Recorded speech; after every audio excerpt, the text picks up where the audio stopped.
Bueno, muchas cosas están pasando en el transcurso de esta tarde. Nos vamos a meter de lleno en algunos capítulos que ha traído Fátima, como siempre, etcétera. Es una tarde muy intensa, como ustedes comprenderán. Es un miércoles tomado por lo que está sucediendo en el Congreso, por supuesto por las definiciones judiciales, de las cuales hemos dado cuenta con Lourdes, novedades en el triple crimen, la condena tras el atentado a Cristina Fernández de Kirchner de hace poco más de 3 años, que acaban de conocerse hace un ratito.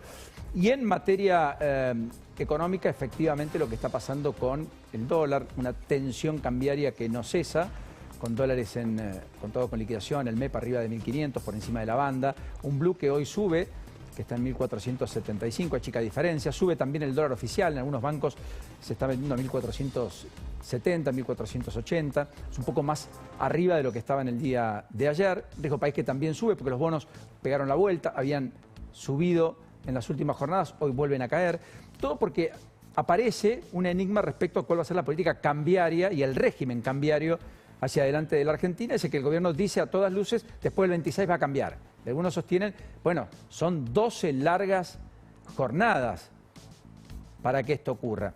Hay un informe de la consultora 1816, creo, probablemente Cami lo tengas, donde dice en un párrafo muy particular que los dólares que le quedarían al Tesoro, después de las intervenciones que ha venido haciendo, de aquellos que juntó con la liquidación anticipada de los exportadores, por 7.000 millones de dólares, serían poco más de 600 millones. O sea que prácticamente lo jugó todo. Y de hecho el lunes intervino con más de 400 millones y el martes con 290 millones. O sea que a este ritmo no llega.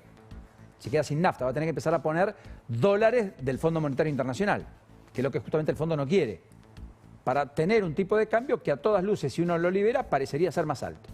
Y surge el debate de los economistas respecto a si es posible una dolarización, como está la economía, y una dolarización que contemple eventualmente una paridad a 2.000 con el peso en la Argentina. Federico, ¿cómo estás? ¿Qué decís? Un verdadero gusto. ¿Cómo estás, Paulino? Un placer. Primera aclaración, eso de 2.000 por dólar, ¿sería cuándo? No, a ver, todo esto es en el terreno primero de la especulación. Acá hay un punto que es central. Cada vez que se capitaliza el Banco Central, estás más cerca de su cierre y una dolarización. El Banco Central hoy tiene muchas más reservas que cuando asumió el gobierno, ya no hay pasivos remunerados y la cantidad de pesos de toda la economía es baja. Hoy la base monetaria son más o menos unos 20.000 millones de dólares. Entonces, si el gobierno quisiera, modificar el esquema de bandas, yo el único motivo por el cual modificaría este esquema es si se anunciara una futura dolarización, la cual nunca es inmediata, es un proceso que necesita primero un apoyo social fuerte, por lo tanto el presidente hizo referencia a una posible consulta popular si se quisiera dolarizar, necesitas reformas en el sistema bancario, necesitas obviamente un montón de leyes, normas, es un proceso que puede tomar 2 años, 3 años. Y de ahí es donde sale la especulación de si uno mantuviera el crawling peg de la banda superior del 1 mensual, en abril del 2028, en un segundo supuesto mandato de Milei, vos estarías en ese valor de 2.000 al cual se podría dolarizar. Digamos, vos podés dolarizar a cualquier valor, lo que pasa es que eso implica más o menos dólares. Pero ¿cuál es la condición que, digamos, hace posible la dolarización según tu real saber y entender? No, a ver, la dolarización... ¿Qué se conversa en el entorno de economistas más afines, digamos, a la lógica económica del gobierno? Insisto que todo esto es en el terreno de la especulación, pero claro, la cantidad de billetes que están impresos en la economía argentina, si uno tomara un tipo de cambio de 2.000, son más o menos 11.500 millones de dólares. La base monetaria, ese mismo tipo de cambio, son 20.000. Al tipo de cambio actual son 25.000. Entonces, eso es más o menos lo que vos necesitas. Pero vos necesitas los billetes y reemplazar los billetes. Los depósitos de los bancos en el Banco Central, más que tener los dólares, vos lo que necesitas es mucha confianza. Si vos tenés un apoyo contundente de la Reserva Federal o del Tesoro Americano, no es que necesitas tener tantos dólares para dolarizar. Insisto en esto, que en Argentina hay muchos dólares. Hay más de 200.000 millones de dólares en cajas de seguridad, que hay 850.000 en Argentina. Hay otros 300, 400.000 millones de dólares de los argentinos en el exterior. La mayoría de las tenencias monetarias de los argentinos son en dólares. Y viendo todo lo que sucede cada vez que hay una elección en Argentina, por miedo a la vuelta del populismo, del peronismo, mientras vos tengas el peso como moneda, vas a tener inestabilidad. La solución definitiva de Argentina es el cierre del nefasto Banco Central. ¿Te hace ruido que el Fondo Monetario Internacional, fue Cristalina Georgieva, ¿no?, en una pregunta que le hicieron en el marco de una presentación, fue la que dijo, depende de los argentinos el rumbo. ¿Cómo es la frase? Tenemos ahí la frase de Cristalina Georgieva, chicos, porque es una definición bastante fuerte. Algunos lo van a tomar en la política doméstica. Acá Fuerza Patria va a decir, bueno, es verdad en Perón, que si es Milei o Trump, una cosa por el estilo, ¿no? Qué sé yo. La economía depende 100% del resultado electoral. Porque ¿cuál es el problema? Desde que la oposición intenta romper de forma sistemática el equilibrio fiscal en el Congreso y desde que hay declaraciones que son mentiras respecto a que subió la deuda y esas cuestiones, que es mentira porque la deuda consolidada bajó en 60.000 millones de dólares, eso genera miedo en los tenedores de pesos, o sea, una caída de la demanda de dinero. Cuando cae la demanda de dinero, ¿qué sucede? El gobierno tiene que absorber pesos, lo cual consolida una suba de tasas que es recesiva, o tiene que convalidar un exceso de pesos que se traslada a precios y afecta principalmente a los más pobres en mayores precios de los alimentos. Entonces, si el gobierno tiene un buen resultado el 26 de octubre, se recupera la demanda de dinero, se recupera el crédito, muchas decisiones de inversión que están frenadas se materializan, entonces es fundamental la elección. Lo que yo lleva entonces, para poner blanco sobre negro, perdón. Esto fue hace algunos meses, pero Argentina está llevando adelante un programa de ajuste muy exitoso, muy drástico, y ese éxito va a depender de que la gente lo acompañe, haciendo referencia electoralmente, ¿no? Si lo convalida en las urnas, ¿no? Pero eso no es de hoy, es lo que dijo hace mucho tiempo. Eso hace un par de meses, ¿eh? Electoralmente lo había referenciado y después quiso despegarse de la cuestión electoral. Bien. Federico, ¿vos entendés que podría haber una especie de swap con Estados Unidos? Sí. Con compra anticipada de bonos de la Argentina, sin compra de bonos, solo para reemplazar el swap de China, aunque con algunos dólares adicionales. ¿Qué ves?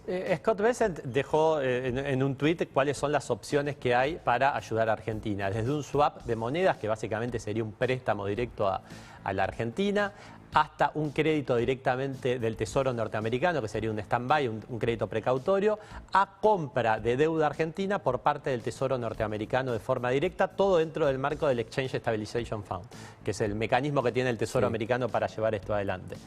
Después Georgieva se suma a esto, la jefa del FMI, diciendo, bueno, Estados Unidos tiene DEC que podría utilizar para ayudar a Argentina sin tocar tanto los fondos de los contribuyentes norteamericanos. O sea, hay muchas opciones sobre la mesa y yo creo que acá lo que hay es una decisión geopolítica respecto a Argentina. Estados Unidos y Occidente no pueden permitirse tener otra Venezuela en Latinoamérica. No pueden permitir que Argentina, que es un país productor de alimentos, hidrocarburos, minerales estratégicos, en un mundo con fuertes tensiones geopolíticas y además proyección sobre el Atlántico Sur, le vaya mal. Entonces, para Estados Unidos en términos geopolíticos es muy importante, para su política interna también, porque Milei es un referente de la batalla cultural dentro de los Estados Unidos. Entonces hay muchos factores para que Argentina, que por otro lado hizo un gran esfuerzo, porque normalmente cuando el FMI te va a ayudar, ¿qué te pide? Superávit fiscal, capitalizar el sistema bancario, sanear el Banco Central. Argentina ya lo hizo. Lo que necesita Argentina no es un problema económico, es un problema de confianza, producto de tener del otro lado al peronismo y al populismo. Lo que te convierte una elección en un evento binario. Sí, que ciertamente tiene aire a propósito de la falta de gestión propia, ¿no? Hay un mea culpa que hacer, aparte de a propósito de la gestión política que el gobierno ha hecho y cómo se ha relacionado con el sistema político en lugar de conducirlo, domesticarlo, liderarlo, pareció querer confrontarlo, romperlo. A ver, yo con eslabones que después se deshilacharon puertas adentro. En términos económicos no tengo críticas al programa, en términos políticos yo creo que se podría haber hecho mejor, sobre todo muchas cosas de comunicación. Pero creo que acá hay una cuestión central. Hasta que la clase política no se ponga de acuerdo respecto al equilibrio fiscal inquebrantable, Argentina va a tener volatilidad. Si hubiera una ley... Pero es que los gobernadores te dicen, la mayoría tenemos equilibrio fiscal o superávit, salvo 2 o 3 provincias. Claro, pero después en el Congreso votan lo opuesto. Después vos escuchás a Schiaretti que propone 7 puntos de déficit fiscal. Entonces, si quieren aumentar el gasto... Pero lo que te dicen es porque yo asignaría distintas partidas, reasignaría, como hace el gobierno, distintas cosas. 7 puntos pondría prioridades en lugares diferentes. Para aumentar 7 puntos el gasto público entre bajas de impuestos y aumento del gasto, la única forma es duplicar el IVA. No hay otra forma. Yo lo que digo el IVA es un impuesto, podrías tomarte otras decisiones. Vos tomaste la decisión de no cobrar bienes personales por 5 años los que entraron en el blanqueo, por ejemplo. Sí, resignaste partida. Pero de hecho acabás de sacar retenciones al aluminio, el acero, hasta el 31 de diciembre. Hoy lo firmó el gobierno para intentar traer dólares. Lo hiciste con una ventana de oportunidades por 7.000 millones de dólares, resignaste 1.500 millones de dólares con las exportaciones de granos. Pero son cuestiones que tienen un costo fiscal muy chico y además ahí estás hablando de recorte de impuestos. Acá el problema viene por el lado del gasto. Tiene que ser muy claro cuando se envíe una ley al Congreso que aumente el gasto respecto a dónde se van a conseguir los fondos. Y viendo las propuestas que se enviaron en los últimos meses, estoy seguro que 3,5 puntos del PBI no se consiguen reasignando partidas. La única forma sería subir el IVA 10 puntos, 11 puntos, 12 puntos. Para mí está bien que un político quiera aumentar el gasto, pero que diga explícitamente qué impuesto se va a subir o que diga explícitamente que se va a aumentar el impuesto inflacionario que afecta a los más pobres. Federico, con la misma honestidad intelectual, me da la impresión que también teniendo una economía en negro del 40%, hay mucho donde ir a buscar afuera. Es decir, el IVA es del 21, podría ser quizás el mismo IVA, pero cobrándole a todos, porque eso te duplica el ingreso por IVA si vos le cobrás a todos los que hoy no están pagando. Y esa es una gestión de políticas públicas de ir a buscar también al que está evadiendo. Argentina tiene un problema de evasión producto de una presión impositiva sobre el sector formal que es de las más altas del mundo. Pero el problema es el gasto. Porque para poder bajar impuestos y que también haya menos evasión producto de esa baja de impuestos que te amplía la base imponible, lo que hay que recortar es gasto. O sea, lo mismo que está haciendo el gobierno a nivel nacional, tienen que hacer los gobernadores a nivel provincial. Ingresos brutos recauda 4,2 puntos del PBI. Equivale a, si uno lo trasladara como sobre el consumidor final, a 13 puntos de IVA. Es altísimo y en los últimos años no paró de crecer. Hay muchas provincias que destinan más del 50% del empleo a funciones que no son ni seguridad, ni educación, ni salud. Digamos, hay un problema con el gasto público. Que son las funciones básicas del Estado. Exactamente. Sí, muy generoso, Federico. No, muchas gracias por la invitación. Insisto, no es oficial. En algunas mesas se conversa, hay condiciones. ¿Crees que hay un volver al debate sobre si hay que dolarizar o no en la economía? En varios, no es oficial, insisto, pero sí en aquellos que están cercanos y que ven con mucho beneplácito la hoja de ruta en materia económica del gobierno. Y que no hay ninguna duda que hay algo que quiere Javier Milei es destruir el Banco Central, que sea como el muro de Berlín, destruirlo y que uno pueda tener un pedacito de Banco Central en su casa algún día, ¿no? En un cuadrito. Esa es la solución de Argentina definitiva y es la única forma de dejar atrás de forma definitiva la larga noche populista que vivió Argentina. Un placer, Federico. Gracias por la invitación. Como siempre, muy amable. Bueno, Fati, nos metemos en algún tema de los tantos que teníamos. Hay muchas causas, muchos episodios, muchas novedades. Es un miércoles muy intenso. Estamos en el Congreso. Abramos la ventanita. Todavía no se vota, ¿verdad? Y recordemos, no le aprobaron todavía la licencia a José Luis Espert. La pidió, como anticipamos el lunes. Hay un debate enorme sobre si se la conceden o no. Hay un debate enorme si se la conceden o no. Está hablando Juan Manuel López. De la coalición cívica, pero se agregó hace instantes un nuevo listado de oradores, por lo que se dilata esta sesión, ¿no? Se agregaron 15 nuevos oradores. 15 nuevos oradores de aproximadamente 5 minutos cada uno, su alocución. Muy bien. Bueno, lo que anticipaba Fati, ¿no? Que se iba a demorar un poquito la sesión. Que se iba a demorar la sesión. En esta sesión está también la idea de aprobar el pliego de Paz Bertero. Sí, creo que lo bajaron ya de lugar. Estaba segundo, me parece que está un poquito más abajo. Porque había como 18 temas y tuvieron que subir el tema de la coparticipación del impuesto a los combustibles líquidos que pidió Córdoba para sentar a sus diputados, etcétera, según cuentan y demás. Bueno, metámonos de lleno en alguno de los tantos capítulos que tenemos. Vamos cortito. Ya que estamos hablando de defensoras de niños y de niños, vamos a Quilmes. Estamos acá a la vuelta, ¿no es cierto? Acá. Con Urbano, cerquita. ¿Llegamos en cuántos minutos llegamos a Quilmes? En nada, ¿no es cierto? Media hora. Bueno, en media hora. Es arrestada una pareja. Madre y padrastro sería, no padre de los hijos. 5 nenas. 5 nenas. Entre 6 y 10 años. ¿Escuchamos? Sí. Bueno. Fueron detenidos por prostituirlas a las 5. A cambio de droga y de comida. Acá a la vuelta, en Quilmes, no estamos hablando de algo, ¿no? Bueno, eran las 5 prostituidas, lo hacían a cambio de paquetes de harina, de bolsas de arroz y de droga. Y la madre era la que las filmaba mientras tenían los actos sexuales con hombres del barrio. Mamita. Hombres grandes y adultos. Hay que saberlo que esto pasa. Y nos pasa acá, no está pasando en otro lado, ¿de acuerdo? Hay que contarlo, porque esto hay que saber qué sucede. ¿Cómo sucede? Había un hombre de 30 años que quería que le lleven las niñas a su casa, las llevaba la mamá, 2 de ellas, de las nenas. ¿Sabés qué hacía? Las amordazaba. ¿Saben para qué? Para que no pidieran auxilio y no gritaran. Y la madre las filmaba mientras las abusaba. hay que contarlo. Me duele el estómago. No, yo sé que es difícil, pero hay que saberlo, Paulino. No, pero por supuesto que hay que saberlo y cosas que pasan. Yo lo que digo es que estamos con una mirada integral sobre estos temas porque ha crecido de manera exponencial. Sí, Ayer nos sorprendíamos con lo que ocurrió en Entre Ríos, un caso de los más escabrosos. Le han dictado la prisión preventiva al único detenido. A Pino, a propósito del deceso de esta chiquita de 22 años que se supone que fue un femicidio. Sí. Y hoy tenemos otro caso en Bahía Blanca. En Bahía Blanca. Claro. Una madre y su hija calcinadas directamente. Las dos asesinadas y las encontraron calcinadas, quemadas. Sí. Bueno, estas 5 nenas, Mamita. si lloraban mientras estaban siendo filmadas con el abuso sexual de esos hombres, la madre les pegaba con una cadena y les hacía repetir el acto para que la filmación saliera bien. Digo, esto está pasando en muchos lugares. Acá, ¿sabés cómo se detecta? Porque una de las nenas de 8 años, tan dolida, le dice a su tío materno, le cuenta llorando lo que le pasa y el tío materno va derecho a la justicia. Por eso se conoce. O sea, que pero alguien... eran 9 detenidos ahí, que son 9 vecinos, hombres adultos que abusaban de esas vecinitas entre 6 y 10 años. Es una barbaridad. Y en Quilmes pasó. En Quilmes. Es un hecho tremendo. Yo quiero contar otra cosa. En Paraná, hoy en Entre Ríos, encontraron 2 fetos en un contenedor en la calle Corrientes. No, y ayer por la tarde fueron obreros de la construcción. Cuando ven, naturalmente se sorprenden, dan cuenta a la policía, rápidamente intervienen. 2 fetos en un contenedor en Paraná. Una cosa, bueno, dantesca.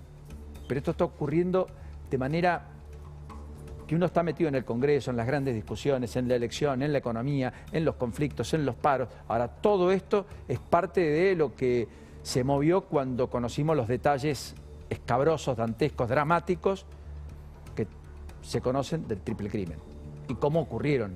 Claro, exacto. Las muertes y los asesinatos.